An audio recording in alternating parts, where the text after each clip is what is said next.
Kapag may tumatawag ba sa inyo ay ganito ang display ng inyong screen? So alin ba dito ang mas prepare sa inyo? Okay?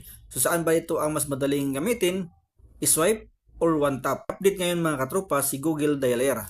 So depende sa update ng inyong mga cellphone mga katropa kung alin dito ang inyong ginagamit. Okay? Kapag may tumatawag sa inyong mga cellphone, alin dito ang display ng inyong screen? I-swipe lang or one tap? So paano natin baguhin ito? Gusto nyo ba ganito or ganito? So kung gusto nyo baguhin mga katropa, punta lang kayo sa Google Dialer. Ito mga katropa, click nyo lang ito.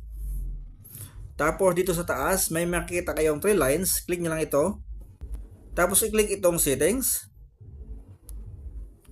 Scroll down lang, hanapin lang itong incoming call gesture. Okay? So ito mga katropa, i-click nyo lang ito. Incoming call gesture.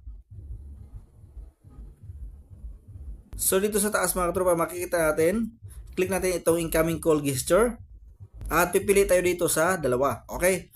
So kapag may tumatawag sa ating cellphone, gusto nyo ganito ang inyong screen or gusto nyo one tap lang sagutin ang tawag, click nyo lang itong single tap. Pero kung gusto nyo i-swipe mga katropa, tulad dito, pipiliin nyo itong horizontal swipe. Okay?